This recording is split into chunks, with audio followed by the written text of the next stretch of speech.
The courtroom smelled like old wood and broken promises. Detective Sarah Chen sat in the third row, her coffee growing cold in a paper cup she'd forgotten about 20 minutes ago. She'd been doing this for 17 years, testifying in custody disputes, child abuse cases, the kind of proceedings that made you question whether the system actually protected anyone. Today was supposed to be routine. Another case file.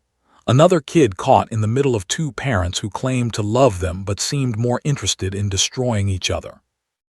The Martinez custody case was particularly ugly. She'd read the file 3 times during her morning commute, watching the landscape blur past her car window as the highway carried her toward downtown. Contested custody. Accusations flying in both directions. The usual ammunition. Financial instability, mental health concerns, allegations of parental alienation. Nothing that stood out as extraordinary. Nothing that suggested Sarah would be walking into a moment that would unravel an entire network of corruption. Dakota had ridden beside her as always.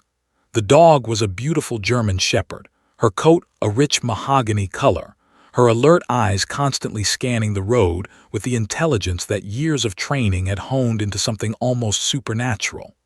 8 years they'd been partners. 8 years of crime scenes and missing persons and children who needed the presence of something calm and steady in moments when their worlds were falling apart. Just another day, Sarah had murmured to the dog as she'd parked in the police garage beneath the courthouse. Routine stuff, in and out. Dakota had tilted her head, sensing something in Sarah's tone that suggested doubt. The courthouse was a building that had seen decades of human suffering. It was constructed in that brutalist style of the 1970s, all hard angles and imposing concrete, windows that looked more like slits than openings. Inside, it smelled like industrial carpet cleaner, old legal documents, and the faint desperation of people whose lives were being decided by strangers in robes. Sarah had checked Dakota into the holding area, a special room reserved for K-9 units that would be used during testimony. The dog had settled into her bed without complaint, understanding the routine. Sarah had scratched behind her ears, whispering reassurances she wasn't sure either of them believed, and headed toward the courtroom. Now, sitting in the third row with her cold coffee, she was beginning to wish she'd called in sick. The courtroom was filling slowly. A few journalists in the back, nothing major. The Martinez case hadn't attracted media attention. No celebrity involved, no sensational allegations, just the grinding machinery of family law doing what it always did, processing human tragedy into legal outcomes. Marcus's mother, Jessica Martinez, sat at the left table with her attorney. She was in her mid-30s, with dark circles under her eyes that spoke to months of sleepless nights. Her hands kept moving, fidgeting with her pen, smoothing her hair, gripping the edge of the table. Sarah recognized the signs of a woman barely holding it together. Across the room sat David Martinez, Marcus's father. He was handsome in that polished, manicured way that came from money. Expensive suit, expensive haircut. The kind of man who looked like he'd been designed by a focus group to appear trustworthy and successful. His attorney was the type Sarah had learned to distrust over the years. All false confidence and practiced gestures. The kind of lawyer who won cases not because he cared about justice, but because he understood how to manipulate a system designed to be manipulated. Judge Patricia Holloway entered from her chambers at exactly 10:15 a.m. She was a woman in her early 60s with sharp eyes and a reputation for being fair but unyielding. Sarah had testified before her twice before. Both times, the judge had been meticulous about procedure, unimpressed by theatrics, focused on the specific facts in front of her rather than the emotional narratives that lawyers tried to construct. "All rise," the bailiff announced, and the courtroom stood. The proceedings began with opening arguments. Jessica's attorney presented the case methodically. David had been emotionally unavailable, had prioritized his work over parenting, had made promises about custody arrangements that he'd then broken. There were testimonies lined up. Jessica's sister, Marcus's preschool teacher, a family therapist who would speak to the disruption the child had experienced during the separation. David's attorney countered with a narrative of his own. Jessica was unstable. She was attempting to alienate the child from his father. She was coaching Marcus into saying things he didn't understand, turning him into a weapon in her custody battle. David, by contrast, was stable, present, committed. He wanted nothing more than to provide his son with the childhood he deserved. It was all standard custody battle fare.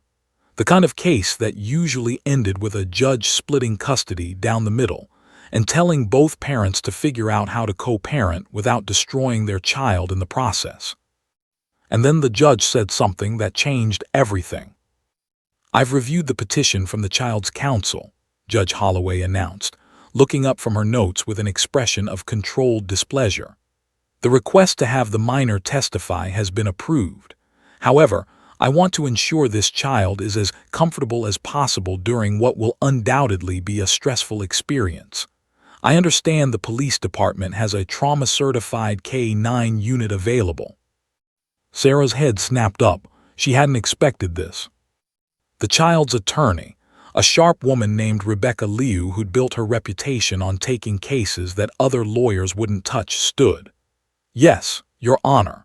We believe the presence of a certified canine unit might help stabilize the child during testimony, reduce his anxiety, allow him to speak more freely." It was a smart move. Sarah had seen it done before.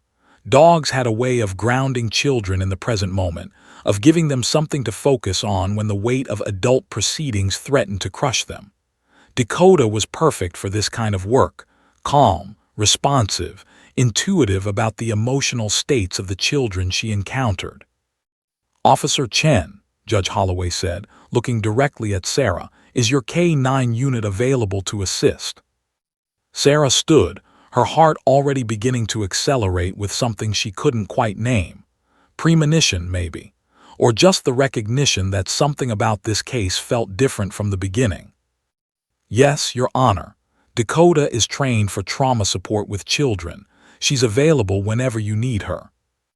The judge nodded. "We'll bring the child in after lunch.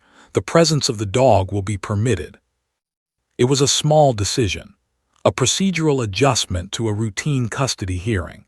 But as Sarah sat back down, watching David Martinez's expression shift from confident to something more uncertain, she felt the weight of it settle over her like a warning. David was signaling to his attorney. The attorney was leaning close, whispering something. Whatever the judge had said had clearly disrupted David's carefully constructed narrative. Why would that be? Sarah's detective instincts, honed by 17 years of reading crime scenes and criminal behavior, began to activate. Something about David's reaction was disproportionate. It wasn't the reaction of a man confident in his innocence. It was the reaction of someone whose plan, whatever that plan was, had just become unexpectedly complicated. At 12:47 p.m., the court broke for lunch. Sarah retrieved Dakota from the holding area and gave the dog a brief walk outside, letting her relieve herself and get some fresh air. The afternoon was cool, autumn just beginning to edge out the last days of summer. Leaves were turning gold along the courthouse steps.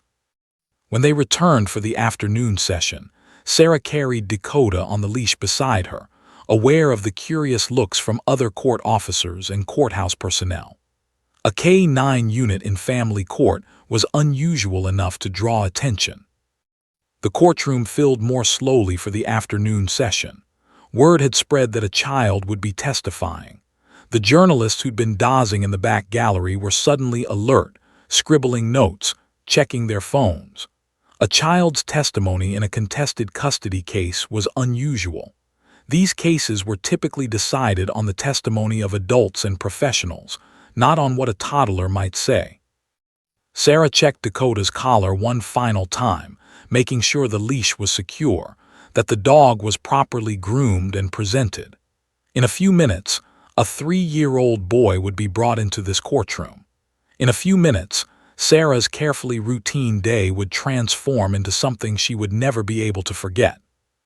But Sarah had no way of knowing that in exactly 47 seconds, Marcus Martinez would enter that courtroom and speak a single word that would begin to unravel the most elaborate corruption scandal the state's family court system had ever encountered.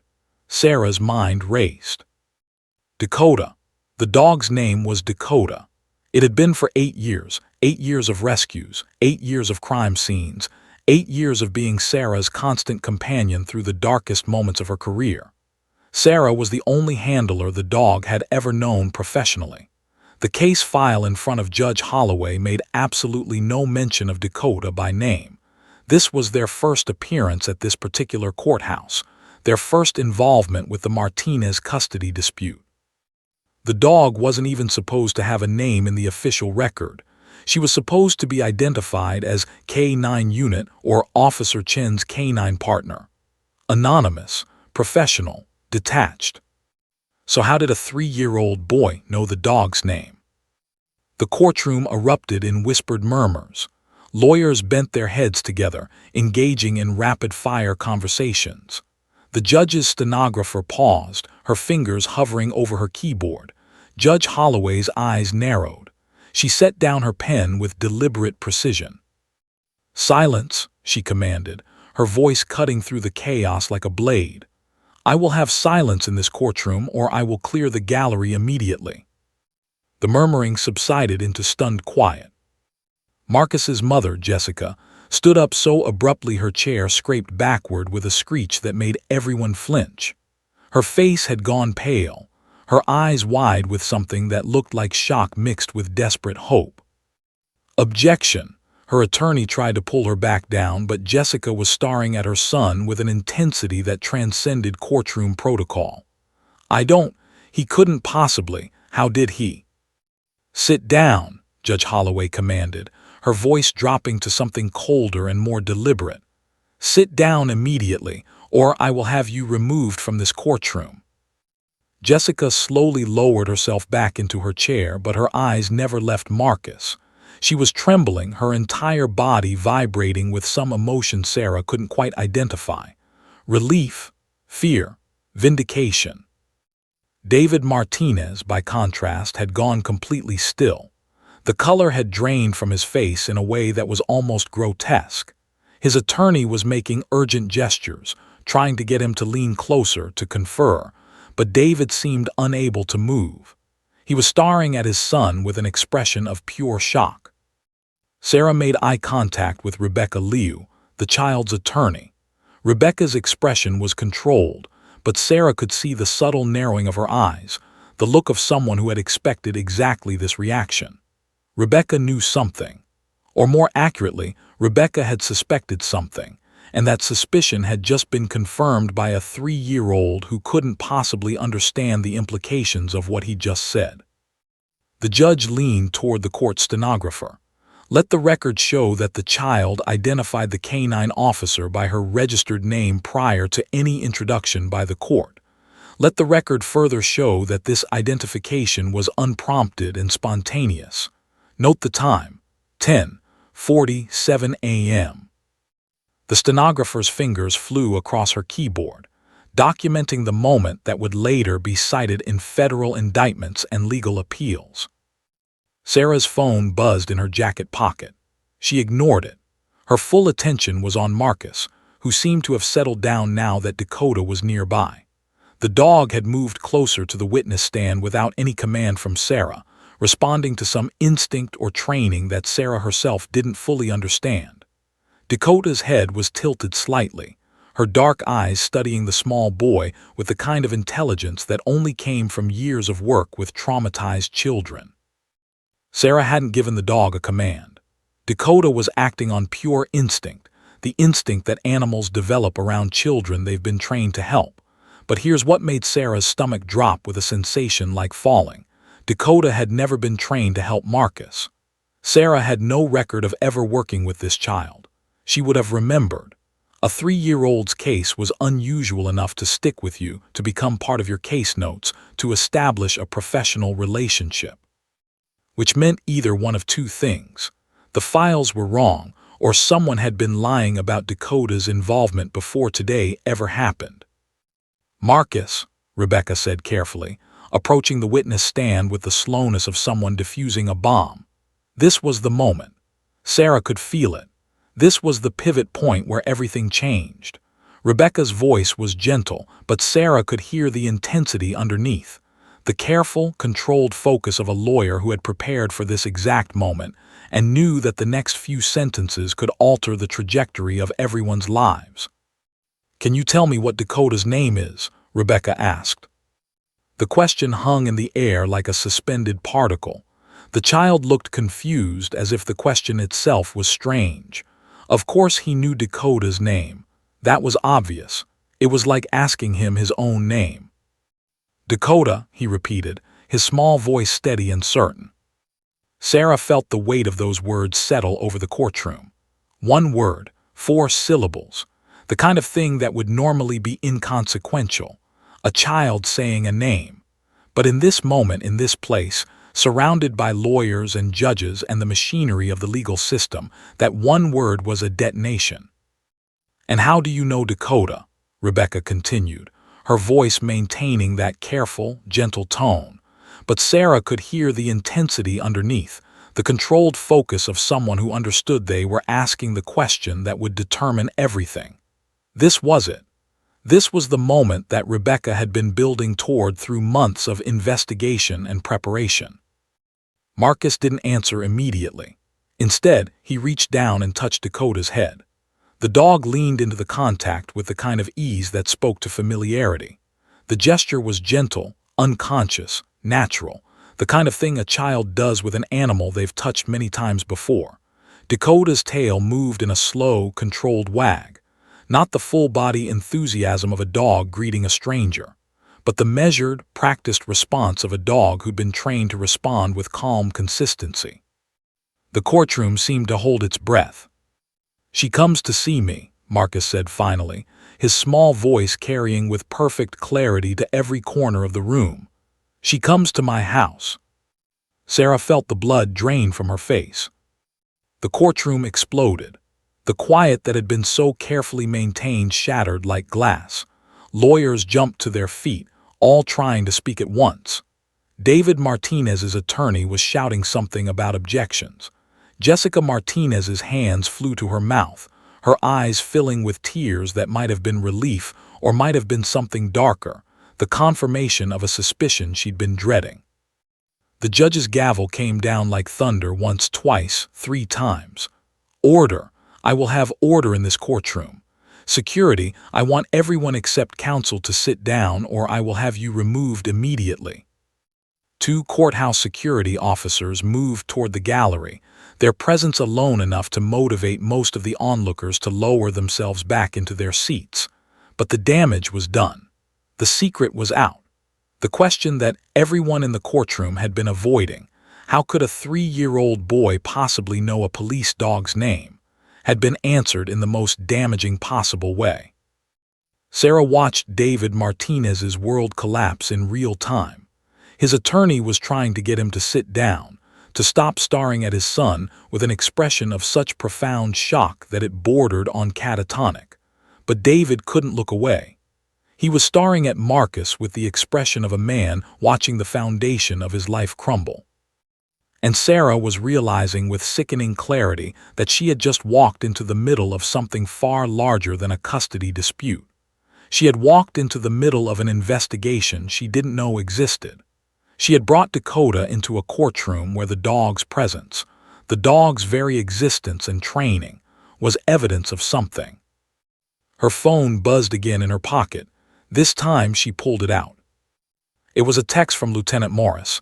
"Chen, need you to call me immediately. Urgent." The courtroom was still in chaos. The judge was conferring with both attorneys at the bench, speaking in urgent whispers that Sarah couldn't hear. Marcus was looking confused, his small face uncertain about whether he'd done something wrong. Jessica Martinez was staring at her son with an expression of desperate love and terrible knowledge.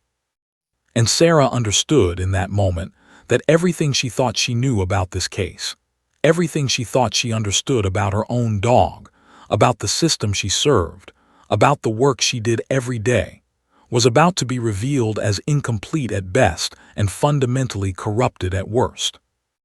The phone call she was about to make would pull back a curtain on a conspiracy so elaborate, so deeply woven into the fabric of the legal system itself, that by the time the truth fully emerged, it would require federal intervention and would change the custody court landscape for the entire state.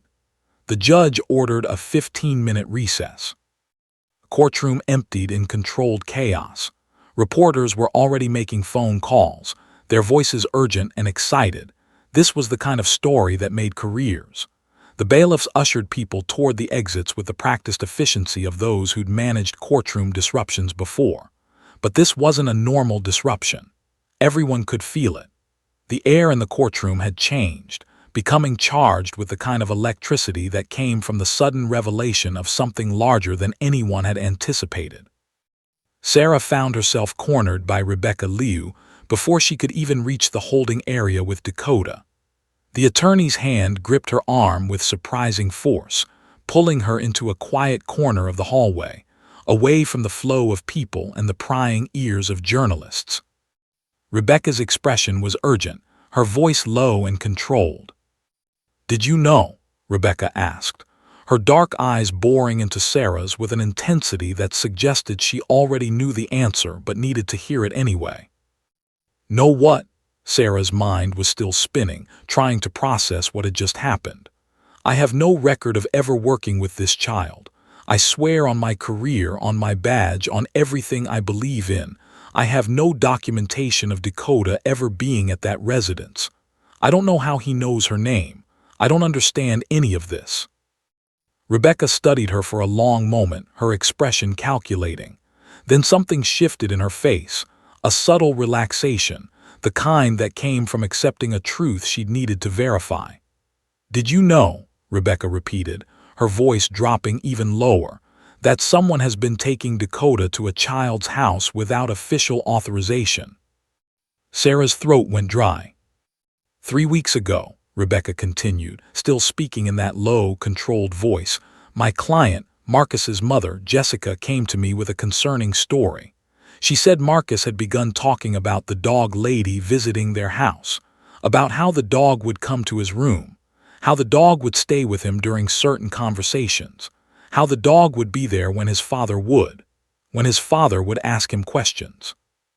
Sarah felt the color drain from her face. The implications were staggering. The ramifications were spreading outward like cracks in glass.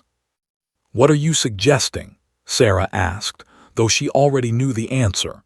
She'd been a detective long enough to recognize the shape of something wrong. "I'm not suggesting anything yet," Rebecca said carefully, "but I needed to know if it was possible. I needed to know if there was documentation, if someone had been trained to observe and report back." Rebecca's eyes were sharp, penetrating. "K9 units keep logs, don't they? Records of where dogs go, who they see, what they do." "Of course we do," Sarah said, her voice sounding strange in her own ears. "Protocol requires detailed documentation of all activities involving police K9 units. Every location, every person the dog interacts with, every assignment. It's all logged in the department's database." "Then I suggest you check your logs for the address on this case file," Rebecca said, releasing Sarah's arm. "Right now, before we go back in there, before this gets any more complicated." Sarah's hands were trembling as she pulled out her phone. She'd received a text during the courtroom chaos. It was from Lieutenant Morris at the precinct. The text was brief and alarming. "Chen, need you to call me immediately. Urgent."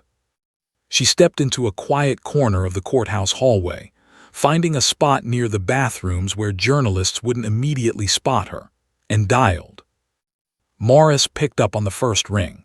His voice was tight, controlled, the way it got when he was dealing with something serious. "Sarah, what the hell is happening in that courtroom?" he demanded. "I don't know yet, sir," Sarah said quietly. "What's going on? Why are you calling?" There was a long pause.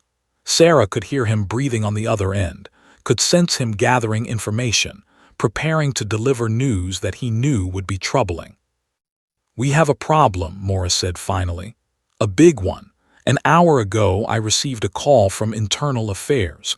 They've been conducting an investigation, a quiet one kept out of the normal chain of command. They've been investigating Dakota. Well, technically they've been investigating her handler before you, Officer James Patterson. Sarah's stomach dropped. James Patterson. She knew him well. They'd trained together years ago. They'd passed each other in the halls of the precinct countless times. He'd left the force about 4 years ago under what had been officially described as retirement for family reasons. What kind of investigation? Sarah asked, though she already knew she wasn't going to like the answer. Patterson had been taking Dakota to private residences, Morris said quietly. Off the books. No logged calls, no official capacity, no documentation, just visiting. They couldn't prove anything, Sarah. Patterson had a personal connection to someone involved in the case you're working. They went to the academy together. The IA investigation went cold because there was no evidence, no complaint, nothing concrete to prove Patterson was doing anything inappropriate. Until today, Sarah whispered, understanding flooding through her like ice water.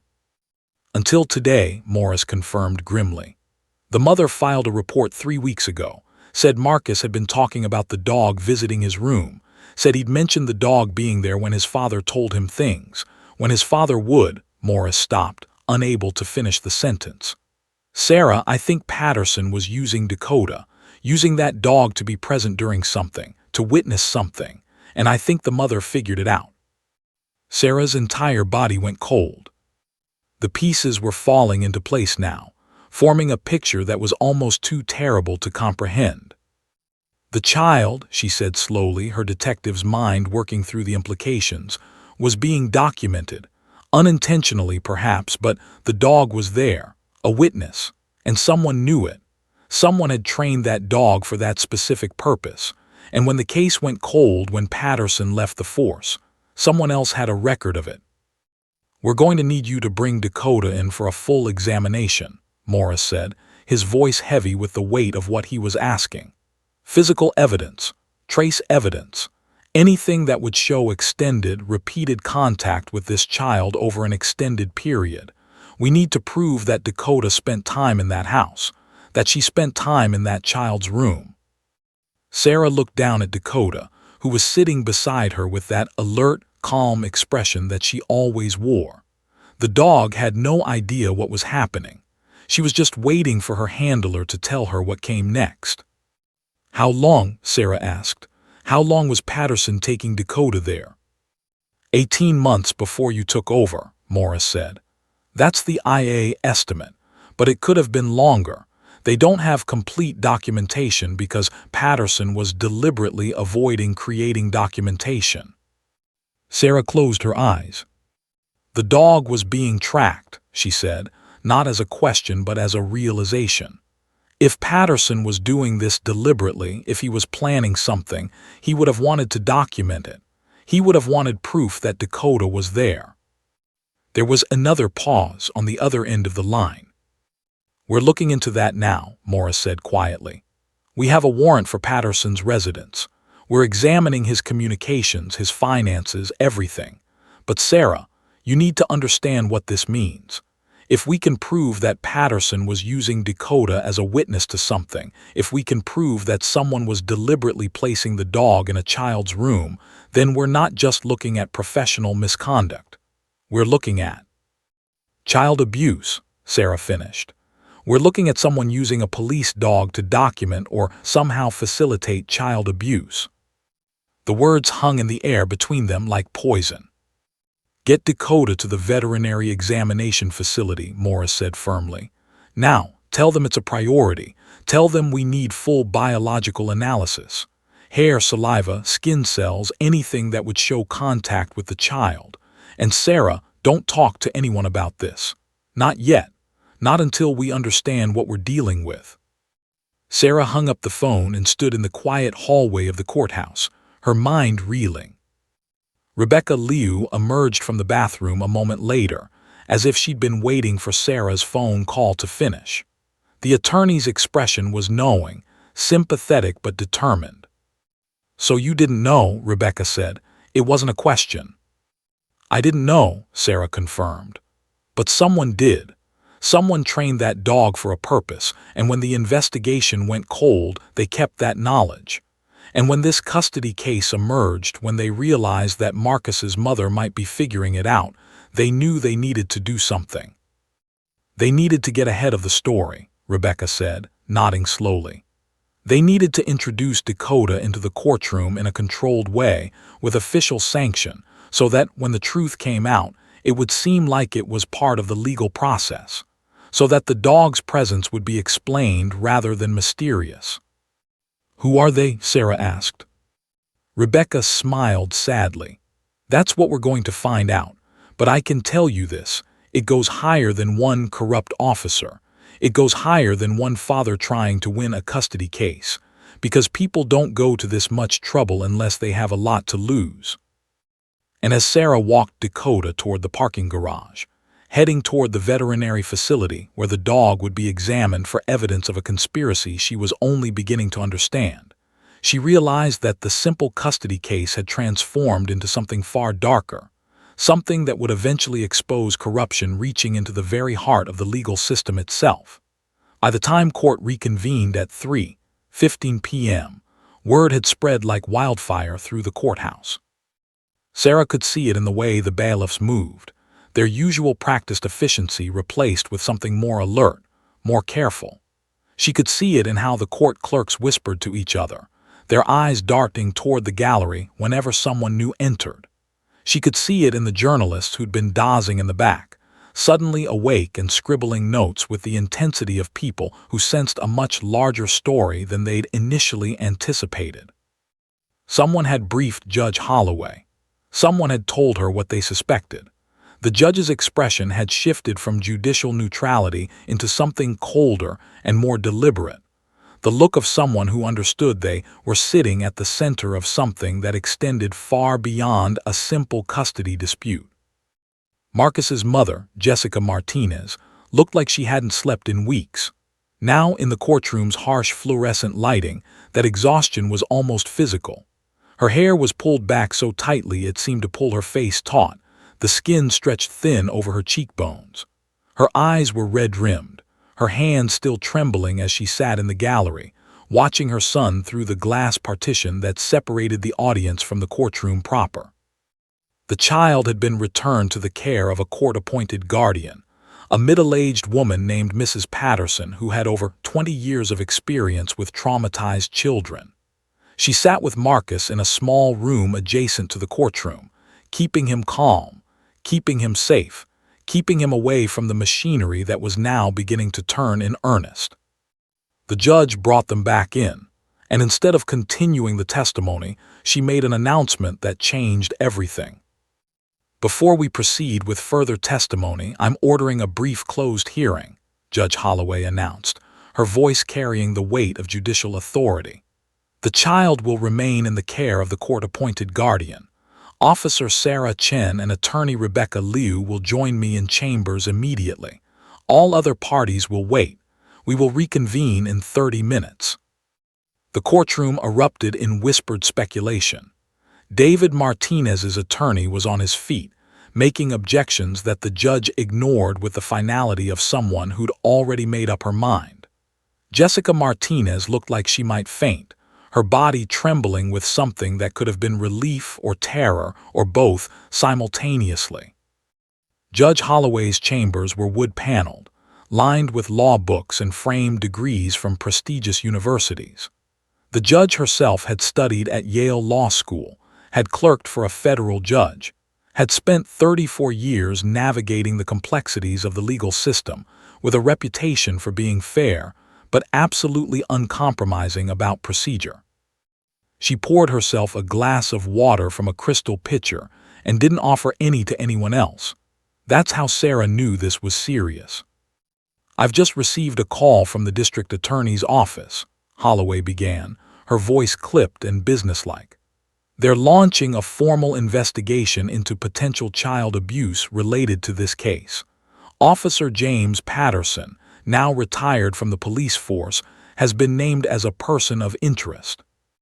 The question before us is whether this custody hearing continues, whether we halt proceedings and refer this matter to protective services and law enforcement, or whether we take the extraordinary step of issuing an emergency protective order while the investigation unfolds. Rebecca Liu leaned forward, her expression intense. Your Honor, the mother, my client, has new evidence. She's been trying to get someone to listen for 3 weeks. She's willing to make a statement right now. In fact, she's been requesting an opportunity to speak with you directly since the investigation was opened. Judge Holloway studied Rebecca for a long moment, then she nodded once sharply. Have her brought in. Jessica Martinez entered the chambers looking like a ghost. She was pale, trembling, her eyes red from crying. But there was also something else in her expression, a kind of desperate determination, the look of a mother who had finally reached the point where she had nothing left to lose. She sat across from the judge without waiting to be asked, her hands folded in her lap so tightly her knuckles had gone white. Mrs. Martinez, Judge Holloway said gently, I understand you have information relevant to this case. Please tell me what you know.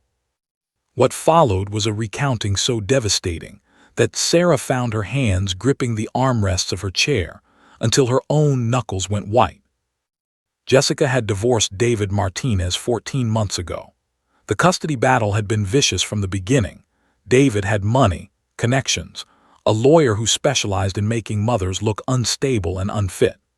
Jessica had been struggling financially, working double shifts as a nurse in the pediatric ICU of the county hospital, trying to maintain joint custody, while David systematically worked to convince the courts that she was mentally unstable, unreliable, potentially dangerous. The custody evaluations had been brutal. A psychologist hired by David's attorney had written a report suggesting that Jessica exhibited signs of parental alienation syndrome, that she was likely coaching her son into saying negative things about his father, that her mental health was questionable. Jessica had countered with her own evaluations, but money had given David's side more credibility, better experts, more persuasive documentation. Then, about 6 months after the separation, David had changed.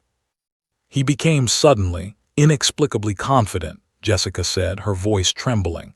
He stopped fighting me for extra custody time. He stopped seeming desperate to win. It was like he had insurance, like he knew something I didn't, like he had some kind of guarantee that the courts would rule in his favor, no matter what I said or did. Sarah leaned forward, her detective instincts firing. Jessica continued, her words coming faster now, tumbling out like she'd been holding them back for far too long. Then Marcus started talking about the dog lady. He said she came to see him. He said she would sit in his room. He said she would listen when Daddy talked to him. And at first I thought it was just imagination. You know how kids are, they make things up. They confuse dreams with reality. But Marcus doesn't usually make things up. He's a literal child. He talks about what actually happens. Jessica's hands were shaking so badly, she had to grip them tighter. I started asking him questions. Not leading questions. I was careful about that because I knew if I seemed like I was coaching him, David's lawyers would use it against me. But I asked him about the dog, and he told me the dog came to his house, that she came to his room, that Daddy would talk to him and ask him questions and the dog would be there. What kind of questions? Judge Holloway asked quietly. Questions about me, Jessica whispered. Questions about whether I was mean to him, whether I told him scary things, whether I made him afraid, whether I touched him inappropriately. The courtroom was silent, except for the sound of Jessica's breathing. The dog would be there while he asked these things, Jessica continued.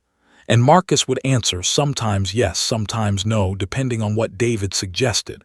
And I realized, her voice broke. I realized that David was coaching him, building a narrative, creating false memories, and the dog was there as some kind of witness, some kind of anchor, some kind of proof that Marcus had unconsciously confirmed whatever lies David was telling him. Sarah felt sick. It was brilliant and sick in equal measure.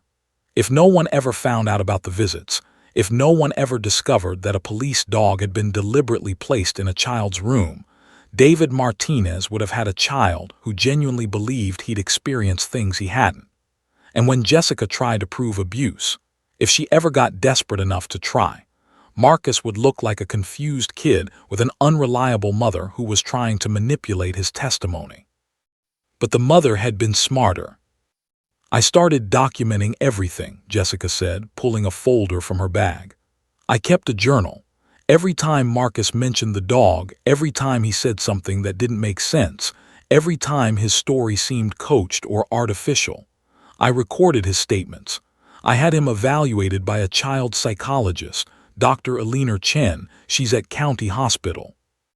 She wrote a preliminary report suggesting that Marcus's narrative had been contaminated, that it showed signs of coaching or deliberate memory implantation."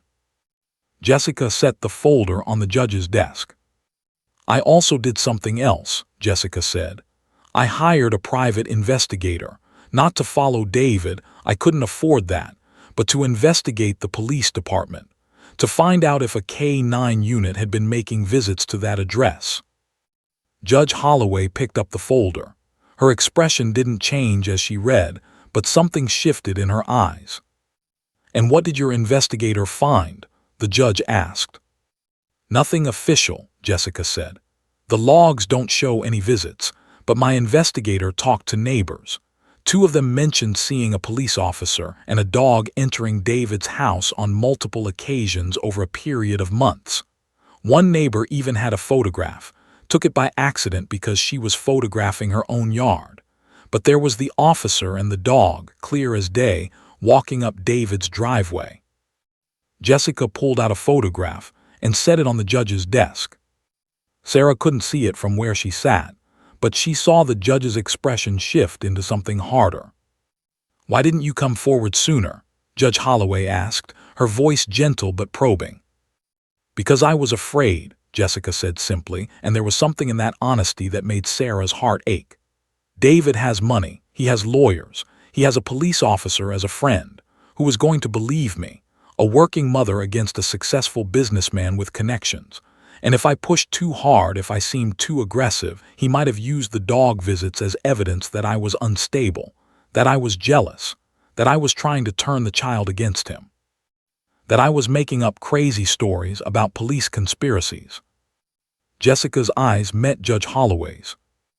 "I only came forward now because I was afraid of losing my son, because I realized that if I didn't say something, if I didn't get the court to understand what was happening, my child would be handed over to a man who was deliberately implanting false memories in his head, a man who was using a police officer and a police dog to build a case against me, a man who was coaching my child into believing things that never happened." The judge set down her glasses and rubbed her eyes. When she opened them again, they were hard as flint. "Officer Chen," Judge Holloway said, looking directly at Sarah, "I'm going to need you to formally request that Dakota be examined. All records, all logs, everything. I want to know if there are gaps in the documentation. I want to know if there are addresses visited that weren't logged. I want to know everything." "Already being arranged, Your Honor," Sarah said quietly, her phone already in her hand. "Lieutenant Morris is coordinating with the veterinary examination facility. Dakota will be in the system within 2 hours." The judge nodded slowly, then she looked at Rebecca.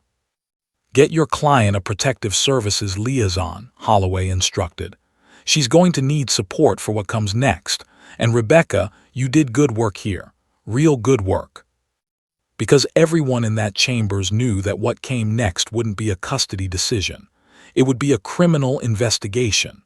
And Marcus, somewhere in the courthouse with his guardian, was about to have his world turned upside down again, because the truth, no matter how carefully it had been hidden, was finally going to come out. The veterinary examination facility was sterile, clinical, and completely silent, except for the sound of Dr. Richard Patel's gloved hands moving across Dakota's coat with methodical precision. The facility was located in a nondescript building on the outskirts of downtown, operated by the county's Forensic Veterinary Division. It was a place most people didn't know existed, a specialized lab where animals could be examined not just for medical conditions but for evidence. Hair, fibers, biological markers, the kind of trace evidence that could place a dog at a specific location over an extended period. Sarah stood in the observation room, separated from Dakota by thick glass. She wasn't allowed to touch the dog until the examination was complete. Protocol, evidence integrity. The chain of custody had to be absolutely unbroken, or everything they found could be challenged in court. Dr. Patel had been with the police department's forensic division for 12 years. He'd examined hundreds of K-9 units over that time, dogs injured at crime scenes, dogs exposed to hazardous materials, dogs that needed to be cleared for duty. But he'd never conducted an examination quite like this one. This wasn't about the dog's health. This was about using the dog as evidence. "They're looking for biological material," Lieutenant Morris had explained earlier, standing in the parking garage as Sarah prepared to bring Dakota in. "Hair from Marcus, skin cells, saliva, anything that would place Dakota in sustained contact with the child over an extended period. A single encounter wouldn't prove much, but if we're talking about repeated, prolonged contact, the evidence accumulates." "That's going to be almost impossible to distinguish," Sarah had said, her mind already working through the forensics. "Dogs are around lots of people. Hair transfer is constant. Fibers stick to their coats. How do you prove which hair belongs to which person when the dog has been to multiple locations?" "Not if the contact was repeated, prolonged, and intimate," Morris had countered. "Not if we're talking about a dog being in a child's bedroom, sleeping near him, being petted consistently over months. That kind of contact leaves traces, fibers from clothing, dander, biological markers. We can prove it with the right lab work, and we can use dating analysis to determine when the contact occurred." Now, watching through the observation glass, Sarah saw Dr. Patel carefully examining Dakota's collar. His movements were slow, deliberate, practiced. He was looking for something specific, something hidden. His gloved fingers worked at the interior of the collar, checking the seams, examining the padding underneath. Dakota remained perfectly still, her training overriding any discomfort. The dog understood that this was necessary, that her handler needed her to cooperate. "There," Patel said, looking up at Sarah through the glass. He held up what looked like a small metal device, perhaps the size of a USB drive, attached to the interior of Dakota's collar, hidden beneath the fur. "Your dog was being tracked." Sarah's entire body went rigid.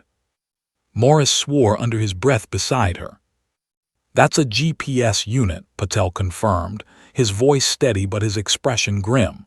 "Military grade, very sophisticated, very expensive. Someone has been tracking Dakota's movements for months."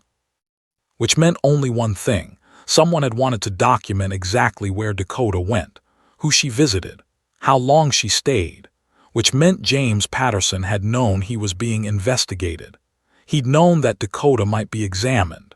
He'd wanted to create evidence of his own visits, proof that he'd been authorized, that he'd been doing legitimate work, that the visits could be explained away. If he could prove the dog's location history matched official assignments, he could claim the resident's visits were part of her regular duties. Professional capacity, welfare checks, something. But a 3-year-old had undone everything. "Get that to the DA's office," Morris said grimly, his voice tense. "And get Dakota's collar to forensics. I want to know when that tracker was placed, how long it's been active, and every location it's recorded." By that evening, the answer was devastating. Dakota's GPS data showed she'd made 47 documented visits to the Martinez residence over an 18-month period. 47 visits, but the visits didn't follow any pattern consistent with official police work. Some were 15 minutes long. Others were hours. Many occurred in the evenings after David Martinez's work hours. 2 occurred after midnight. And every single visit had been while Jessica Martinez was at work. The data was being compiled into a visual map, a heat map showing the frequency of visits, the duration, the times of day.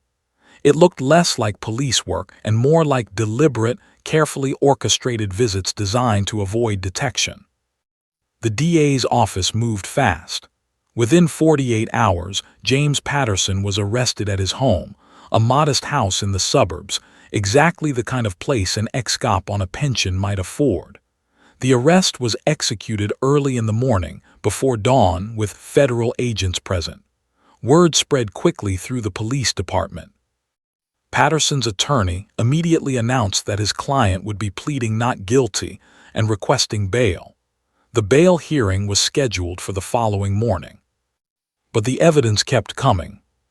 When officers executed a search warrant on Patterson's home, they found journals. Detailed, meticulous journals documenting every visit to the Martinez house.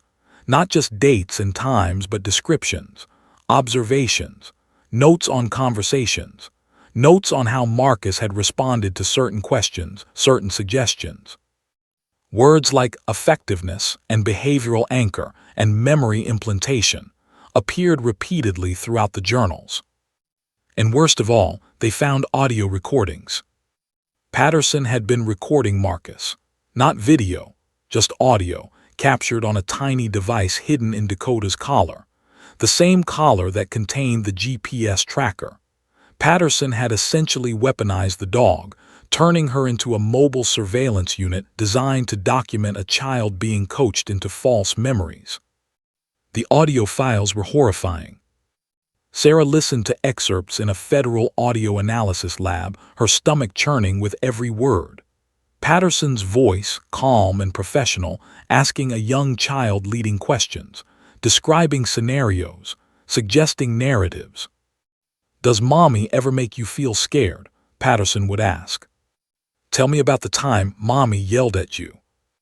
Did mommy touch you in ways that made you uncomfortable?"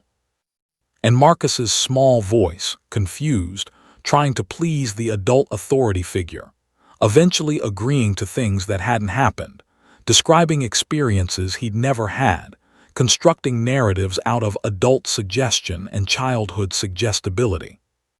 The sickness of it was almost incomprehensible. A trained police officer, someone who'd sworn an oath to protect children, deliberately implanting false memories in a 3-year-old's mind. Using his position, his authority, his training to manipulate a child into believing he'd experienced abuse that never occurred. But what no one expected, what made national news within hours, was what the audio recordings revealed about David Martinez himself. Because on one of those recordings, David Martinez was present, and he wasn't asking Patterson for help with custody. He was asking for something else entirely. The audio quality was poor, but the conversation was unmistakable. David Martinez was paying James Patterson. Not in person, they were discussing a wire transfer, a numbered account, a cash payment system designed to avoid detection. And David wasn't paying Patterson just to gather evidence against Jessica. He was paying Patterson to gather evidence of a different kind. "I need documentation," David said on the recording, his voice careful but urgent. "If my wife ever figures out what I'm doing, if her brother ever gets curious about the finances, I need to have something on her, something that makes her look unfit, something that gives me leverage." And Patricia listened, understanding blooming like poison. David Martinez wasn't just trying to win custody. He was trying to discredit his ex-wife completely. He was trying to create evidence that would make her look mentally unstable, unreliable, dangerous. He was building insurance against the possibility that Jessica might discover something about his finances, his business dealings, his life that would destroy him if exposed. The federal agents explained it to Sarah in clinical terms: coercive control through fabricated evidence. David Martinez was building a narrative that would allow him to maintain custody, while simultaneously protecting himself from any investigation into his personal affairs. In other words, David Martinez had orchestrated the coaching and false memory implantation of his own child not primarily to win a custody battle, but to have leverage, blackmail material, insurance against his ex-wife becoming a threat to his interests. And James Patterson had been the enabler, the tool, the person willing to corrupt his position, abuse his authority, and deliberately traumatize a child for money. The DA's office moved to increase the charges against both men. Patterson was now facing federal counts of child abuse, conspiracy, wire fraud, and evidence tampering. David Martinez was arrested at his office the following day, his attorney immediately requesting bail while denying all charges. But the investigation expanded. Federal auditors began examining David Martinez's finances, and what they found was staggering. David wasn't just a successful businessman. He was running a sophisticated Ponzi scheme, defrauding investors of over $40 million. The scheme had been running for years, hidden behind layers of shell corporations and complex financial instruments. He'd been successful precisely because no one had looked closely. He had the appearance of legitimacy, a stable custody arrangement, professional success, community standing. And he'd been using the false evidence against Jessica to ensure that no one would ever look closely enough to threaten his operation. Which meant that when James Patterson had recorded Marcus, when David had documented his coaching of his own child into false memories, they had been building a safety mechanism designed to protect not just a custody arrangement, but a multi-million-dollar criminal enterprise that had been defrauding ordinary people of their life savings. 3 weeks into the investigation, Sarah found herself in an unexpected place. A federal courthouse in a downtown office building she'd never been to before. The marble floors echoed with her footsteps as she walked, her dress uniform pressed and sharp, her badge polished to a mirror shine. Next to her walked a federal marshal, a woman named Agent Torres who'd been assigned to coordinate with local law enforcement during the expanding investigation. The FBI had taken over the case. What had started as a custody dispute had mushroomed into something far larger, far more complex, reaching into corners of the legal system and law enforcement that no one had anticipated when Marcus had spoken Dakota's name in Judge Holloway's courtroom. The DA's office had been working the local angles, the child abuse, the coached testimony, the corruption of a single officer. But the financial crimes, the Ponzi scheme, the multi-state fraud operation that David Martinez had been running, that required federal jurisdiction. The investigation had widened with alarming speed. Within 2 weeks, 5 other K-9 officers were implicated in similar schemes.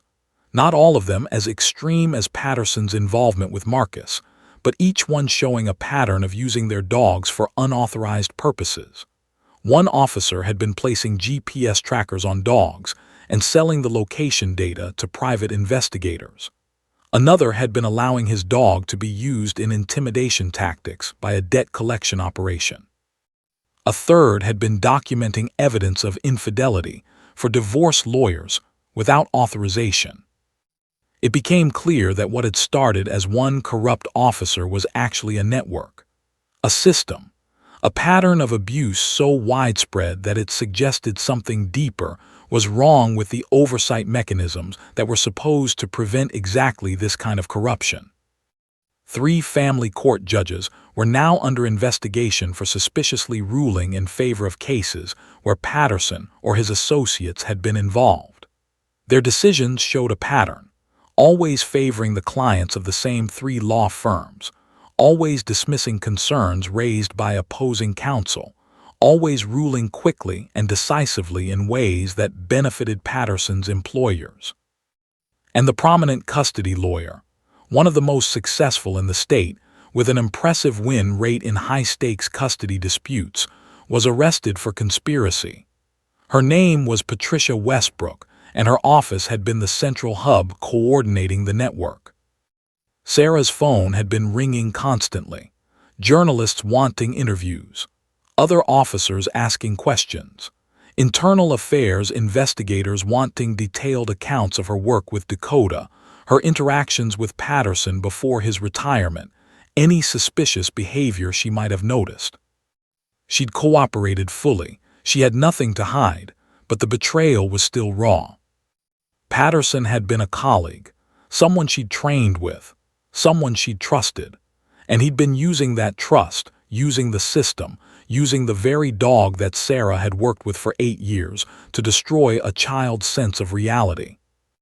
Now, standing in the federal courthouse, Sarah was preparing to testify before a grand jury, to explain the K-9 unit's protocols, to describe her work with Dakota, to answer questions about what she knew and when she'd known it. Did you ever suspect Officer Patterson was using his K-9 unit for unauthorized purposes? The federal prosecutor asked. A woman named Helen Vasquez with sharp eyes and a reputation for meticulous case preparation. Sarah had wanted to lie. She'd wanted to say yes, to claim that she'd been suspicious all along, that she'd noticed something was off about Patterson's behavior before his retirement. It would have been easier. It would have made her look more competent, more aware, more deserving of the position she held. But the truth was worse than suspicion. The truth was ignorance. No, she said quietly, her voice echoing in the grand jury room. I trusted him. We all trusted him. The prosecutor nodded, unsurprised. She'd probably heard similar testimony from other officers. Trust was the entire foundation of the conspiracy. The K-9 units were trusted. The officers were trusted. The dogs themselves, innocent, intelligent animals, were trusted. That trust had been weaponized against a child. In the gallery, sitting with a victim advocate whose name was Margaret and who specialized in trauma support for families in legal proceedings, Marcus's mother watched the testimony with eyes that had seen too much. Jessica Martinez looked like she'd aged 10 years in 3 weeks. The circles under her eyes were dark enough to look like bruises. Her hands trembled as she took notes, as if documenting the testimony would somehow make it more real, more permanent, more ultimately proof that her instincts had been correct all along. She'd filed her own civil suit against Patterson, the police department, and the city. The suit sought damages for emotional distress, breach of trust, violation of her son's rights, and punitive damages against the department for failing to provide adequate oversight of their officers. Her attorney, Rebecca Liu, who'd quietly become one of the most sought-after lawyers in the state following her role in uncovering the conspiracy, believed the suit would succeed. The evidence was overwhelming. The damages were clear, but no settlement, no amount of money would ever restore what had been taken from Jessica and Marcus. The years of fighting, the psychological damage, the knowledge that her own child had been deliberately manipulated by someone she trusted with her son's well-being. And Marcus, 3 years old when he'd spoken Dakota's name in a courtroom, now 4 years old and beginning his first year of preschool again at a different school, with a different teacher, trying to rebuild his sense of trust in a world that had deliberately tried to confuse him, was in therapy. He would be in therapy for a long time. A child psychologist named Dr. Alina Chen, no relation to Sarah, was working with Marcus 3 times a week. The work was slow and careful, focused on helping him distinguish between things that had actually happened and things that adults had suggested had happened, helping him understand that he wasn't responsible for the lies, that his confusion wasn't his fault. Post-traumatic stress from deliberate memory manipulation, Dr. Chen had testified before the grand jury. This child experienced what amounts to psychological abuse. An authority figure deliberately implanted false memories, creating a sense of unreality that has profound psychological consequences. He's now struggling to trust his own perception of events. He doesn't know what's real and what was suggested to him. The courtroom had been silent after that testimony. But what Sarah didn't know yet What no one in that grand jury room suspected was that the investigation was far from over. Because in a courthouse in a different part of the city, sitting in her private chambers, Judge Patricia Holloway was discovering something that would expand the conspiracy even further. An envelope had been delivered to her home.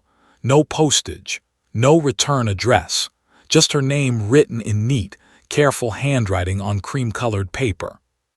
Inside, she would find a cashier's check for $200,000. And a note for your discretion. The child's testimony was unreliable. The mother is unstable. Dismiss the charges and everyone moves forward. Sarah didn't know about the bribery attempt yet. She was still in the federal courthouse, still testifying, still answering questions about her trust in a colleague who had violated that trust in ways she was only beginning to understand. She was explaining the K-9 unit's training protocols when Agent Torres quietly slipped into the grand jury room and passed a note to Prosecutor Vasquez. Vasquez read it, her expression shifting into something harder, colder. She excused Sarah from the witness stand and immediately called for a recess. Word began to spread through the courthouse. Judge Holloway had contacted the FBI directly. Judge Holloway had discovered a bribery attempt. Judge Holloway was going to testify regarding intimidation and corruption reaching into the judicial system itself. By that evening, the news was public. A federal judge, the very judge who'd overseen the Martinez custody case, who'd recognized the inconsistency in Marcus's knowledge of Dakota's name, who'd ordered the investigation that had uncovered the conspiracy, had been targeted for bribery. The attempt had been clumsy, obvious, almost desperate in its directness, which suggested that whoever had ordered it was panicking, losing control, realizing that the machinery they'd so carefully constructed was beginning to collapse. Judge Holloway announced her formal retirement, effective immediately. She stated publicly that she had been subjected to an intimidation attempt and that she would be testifying before a federal grand jury regarding the bribery attempt and any larger patterns of judicial corruption. But that wasn't the shocking part. The shocking part was who had attempted to bribe her. It wasn't David Martinez. He was already in custody, already facing federal charges. It wasn't even someone David Martinez had hired directly. It was someone from inside the system, someone from within the family court itself. The arrest warrant went out for Judge Harrison Chen, no relation to Sarah Chen, but with profound implications for everyone in law enforcement who'd been touched by this case. Judge Harrison Chen had been overseeing custody cases for 15 years. He'd ruled in favor of David Martinez-connected parties in 17 different proceedings. He'd been receiving payments through a shell corporation disguised as consulting fees. And he'd been the one to suggest, back at the beginning of the Martinez case, that a K-9 officer might be helpful in calming a difficult child witness. Judge Chen had set it all in motion, or at least he'd been part of the machinery that had made it possible. When Judge Chen was arrested, his defense attorney immediately announced that he would be cooperating with federal investigators. He would be providing names, documents, payment records, everything. The dominoes began to fall. More judges, more lawyers, more officers, more evidence of a network so carefully woven into the fabric of the courthouse that it had taken a 3-year-old's innocent utterance to begin unraveling it. The entire custody court system in the state was placed under review. Cases that had been decided by Judge Chen were being reopened. Cases that had been handled by Patricia Westbrook were being re-examined. Families that had been torn apart by corruption were being given a chance to start over. And through it all, Sarah Chen returned to work. She returned to her desk at the police precinct. She returned to her K-9 partner. But Dakota was no longer a detective's tool. The dog had been retired from active duty, reassigned to educational programs and gentle work with trauma survivors. Too many children had been affected by what she'd been forced to witness. Too much trust had been broken. Sarah attended the retirement ceremony for Dakota. There were speeches, awards, recognition of the dog's service to the department. A local news crew covered the event, showing footage of Dakota receiving a commendation medal, being praised for her role in uncovering the conspiracy. But when Sarah looked into Dakota's eyes during that ceremony, all she saw was an animal who'd been caught in a human conspiracy and had survived it. A dog who'd been weaponized and used and implicated in something terrible through no fault of her own. What Sarah didn't know, as she left that ceremony, was that Marcus's mother had sent a letter to the police department. A letter that would change Sarah's entire trajectory and force her to make a choice that would define the rest of her career and reshape the way she understood her responsibility to the children her work affected. Judge Patricia Holloway had been sitting on the bench for 34 years. She'd seen corruption. She'd seen systems fail. She'd seen the law weaponized against the vulnerable. She'd watched powerful people evade justice through technicalities and expensive attorneys. She'd seen children caught in the machinery of custody disputes, their needs subordinated to the desires of adults who claimed to love them but seemed more interested in winning than in actually protecting anyone. But she'd never seen anything quite like the envelope that arrived at her home on a Tuesday evening in late October. It was hand-delivered, left on her porch while she was at work. No postage, no return address, just her name written in neat, careful handwriting on cream-colored paper of expensive quality. The kind of paper someone used when they wanted to make an impression, when they wanted to seem thoughtful, refined, professional. Inside was a cashier's check for $200,000. And a note for your discretion. The child's testimony was unreliable. The mother is unstable. Dismiss the charges and everyone moves forward. Holloway's hands had shaken as she held it, not from fear, from rage. She had immediately contacted the FBI. She had documented everything with meticulous care, preserving the envelope, the check, the note, all of it as evidence. She'd photographed each item before touching it further. She'd called Agent Helen Vasquez at the federal courthouse and reported the bribery attempt directly. "I want to be clear," Holloway had said over the phone, her voice steady despite the anger beneath the surface. "I'm not interested in negotiation or understanding the person's motives. I'm interested in prosecution. I want to know who sent this. I want to know who authorized it. And I want the full weight of federal law brought to bear." By the next morning, the FBI had issued a subpoena for Holloway's financial records. They'd also begun investigating which judges, lawyers, and law enforcement officials had access to information about her address, her personal details, her schedule. Finding out who had sent the bribe would require following the money trail and the information trail simultaneously. What they found was staggering in its scope. The cashier's check had been purchased using a credit card registered to a shell corporation. That shell corporation had been established using documents and identification provided by someone working within the Superior Court clerk's office, someone with access to confidential judge information. The money behind the check came from accounts controlled by Patricia Westbrook, the custody lawyer who'd already been arrested for conspiracy. But here's what made Holloway understand the true depth of the corruption. The bribe hadn't been sent in a vacuum.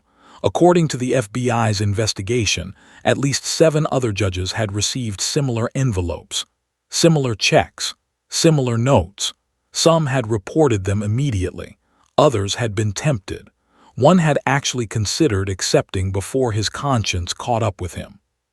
Which meant this wasn't a desperate attempt by a single corrupt individual. This was a systematic effort to compromise the entire judicial system handling custody cases. Judge Holloway made a decision that shocked the legal community.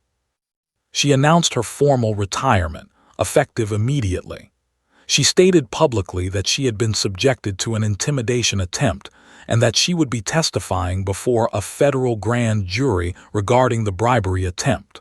But more than that, she released a statement that became national news. "I am retiring because I can no longer have confidence in the integrity of the system I've served for 34 years. The corruption I've discovered is not isolated.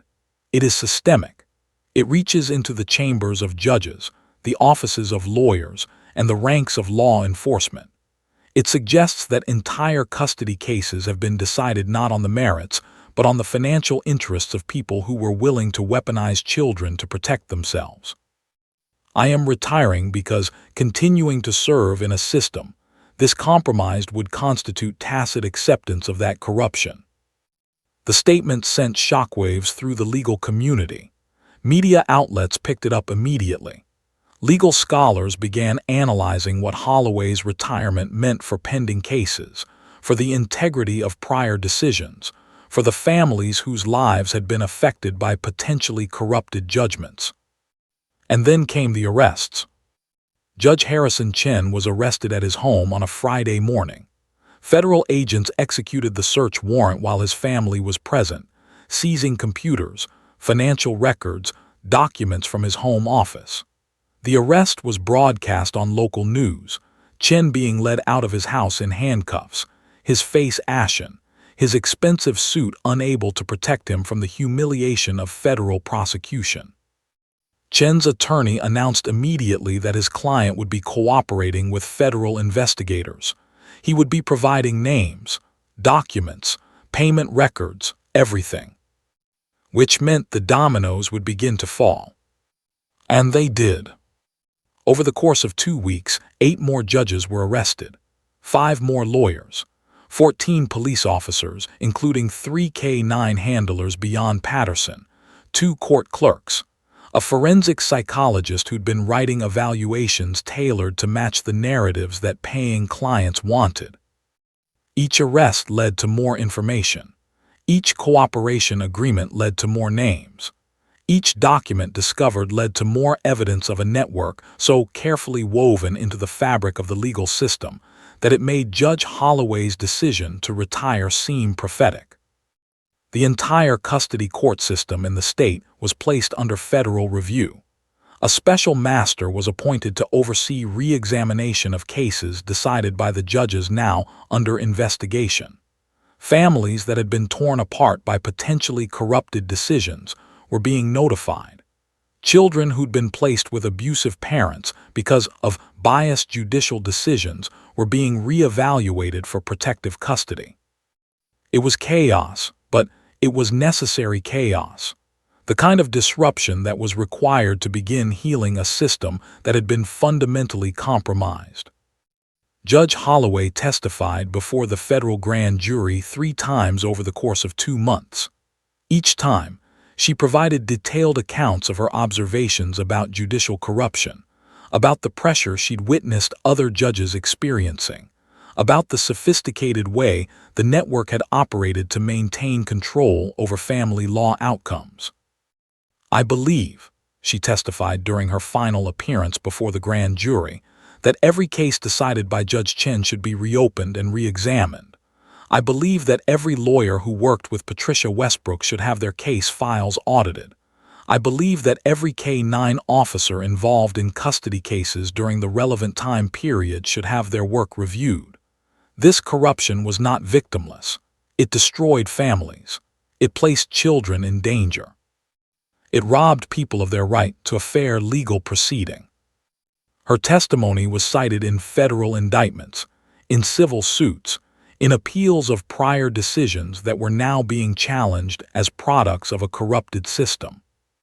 Judge Patricia Holloway became, unexpectedly, the face of judicial integrity in a moment when that integrity had been called into question. She received awards from legal ethics organizations.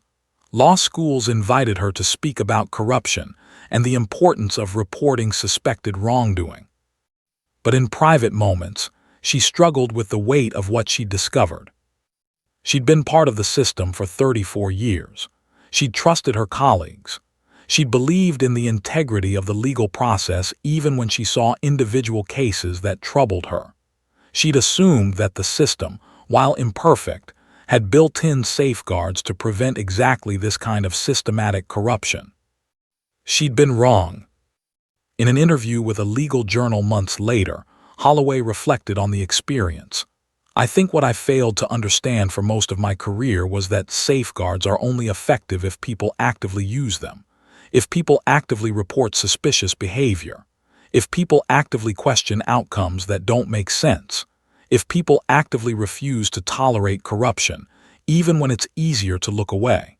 I failed to be as vigilant as I should have been. And because of that failure, children were hurt." The interview was republished in law schools across the country as part of curricula on judicial ethics. Holloway's willingness to accept responsibility for her own failures became part of her legacy. But she never returned to the bench. She couldn't. The trust had been broken in a way that couldn't be repaired.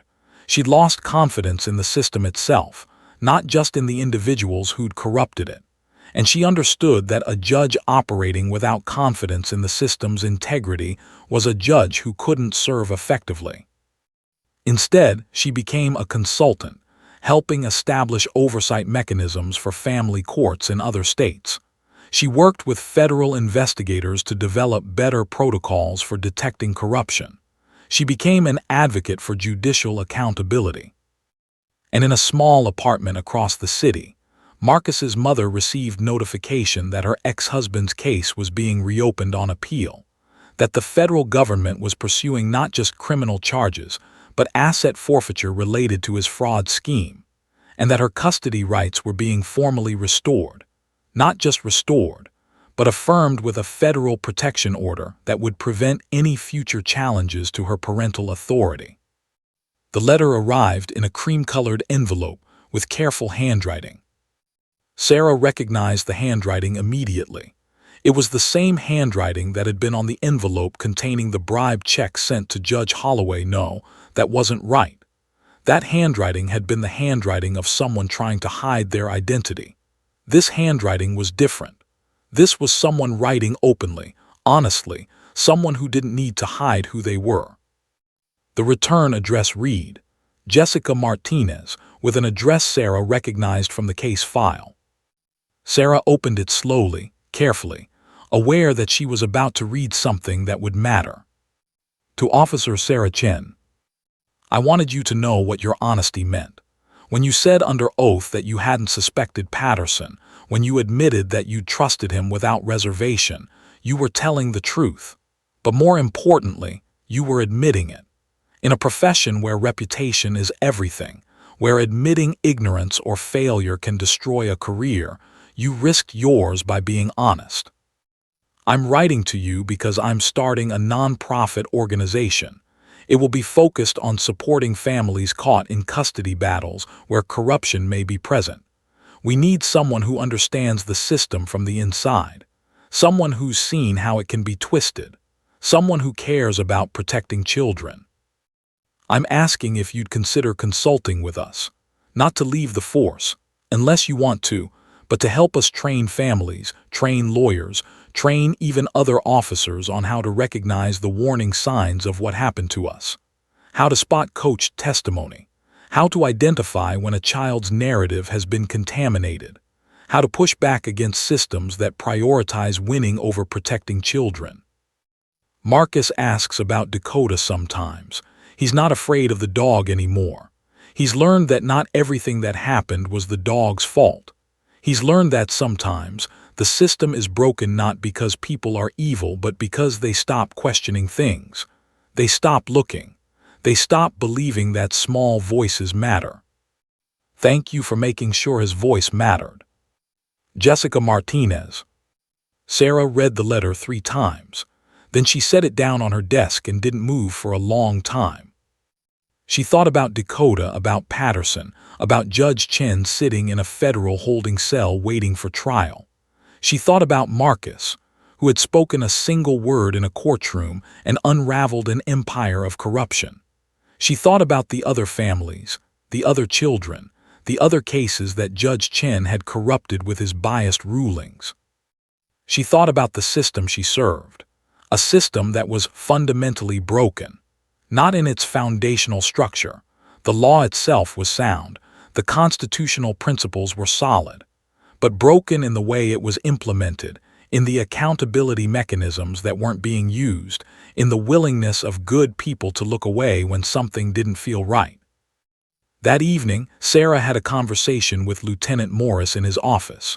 The precinct was quiet, most officers having gone home. The lights were dim. Morris was working through case files, preparing for the federal audits that would be examining K-9 unit protocols and practices.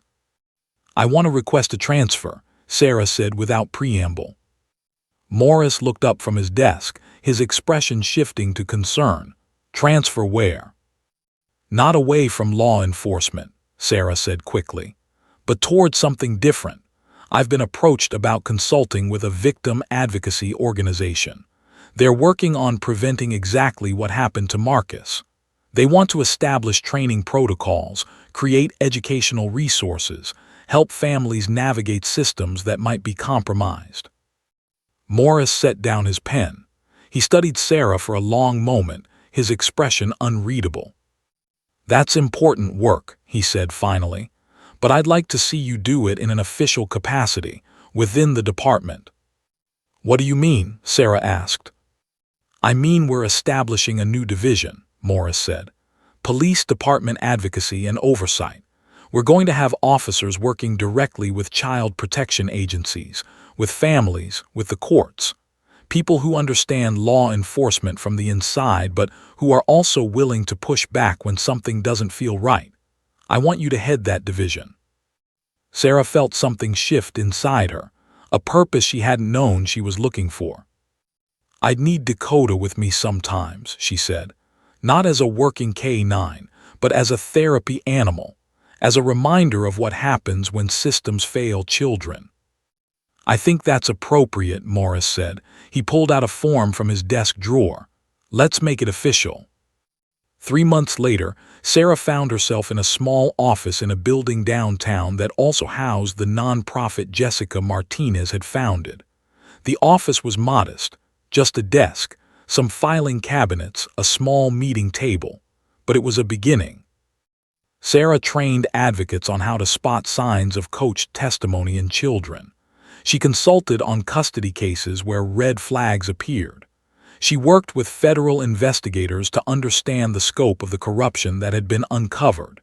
She became, unofficially, the person the system called when something didn't feel right. The nonprofit grew. Other families reached out. Other cases emerged. Sarah worked with Rebecca Liu, the attorney who'd first recognized something was wrong with Marcus's knowledge of Dakota's name.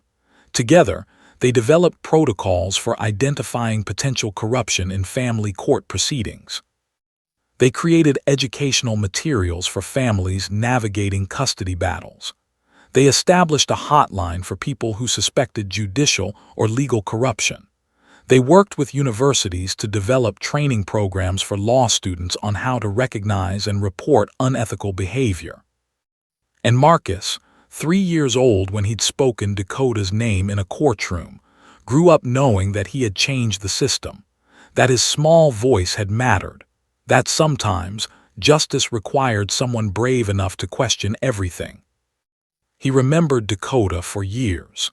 Even as he got older, even as the trauma faded and his memories of what had happened became less vivid, he remembered the calm presence of the dog in the courtroom. He remembered that the dog had helped him, that the dog had been innocent even though she'd been used in something terrible. When Marcus was 8 years old, Sarah arranged for him to spend an afternoon with Dakota. The dog was older now, her muzzle graying, her movements a bit slower, but her intelligence was undiminished.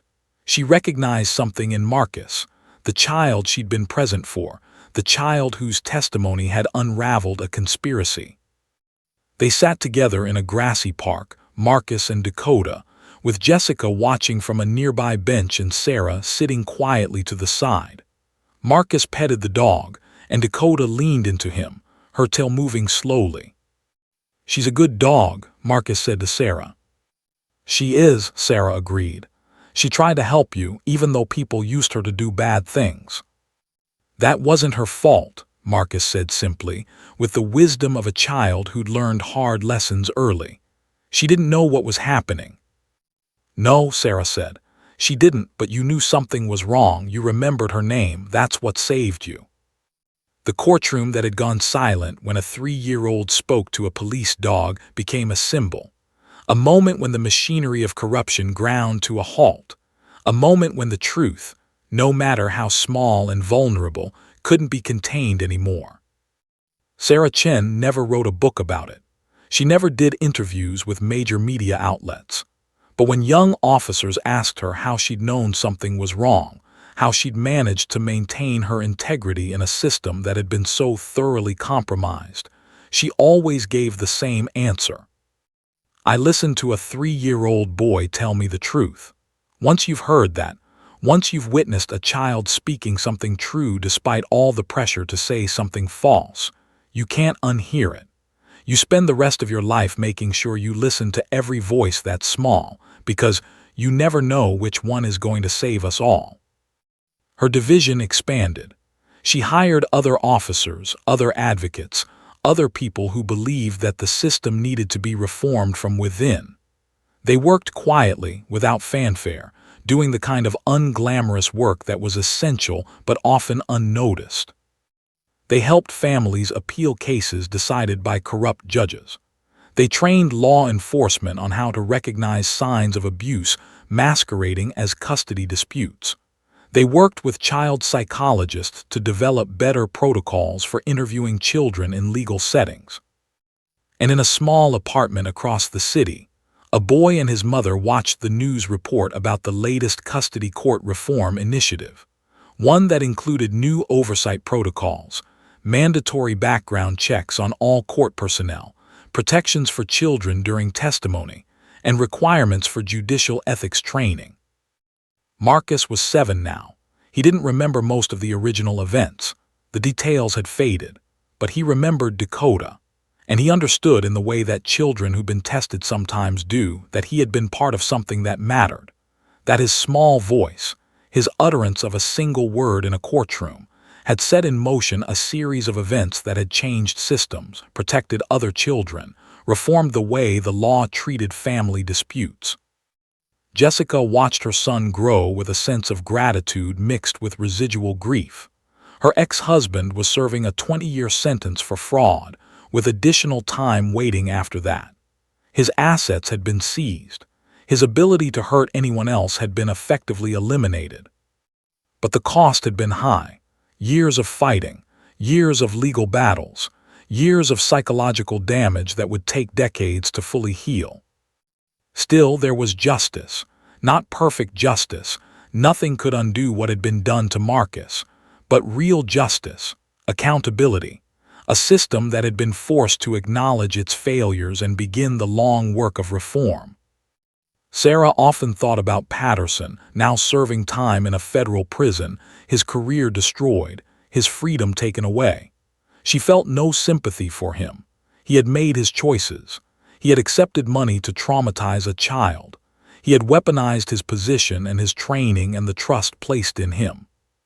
But she also understood that Patterson hadn't created the corruption alone. He had operated within a system that had enabled his behavior. He had exploited weaknesses that had existed in the oversight mechanisms. He had been enabled by judges who looked the other way and lawyers who knew what was happening and didn't report it. Which meant the real work wasn't just about punishing the corrupt individuals. It was about reforming the systems that had enabled them. That was the work Sarah devoted herself to. That was the legacy that Marcus's small voice had created. And on quiet evenings, when Sarah sat in her office reviewing case files and consulting with advocates about families caught in potentially corrupted proceedings, she would think about a 3-year-old boy and a police dog, and she would understand that sometimes the smallest voices carry the most power, if only we have the courage to listen. The end.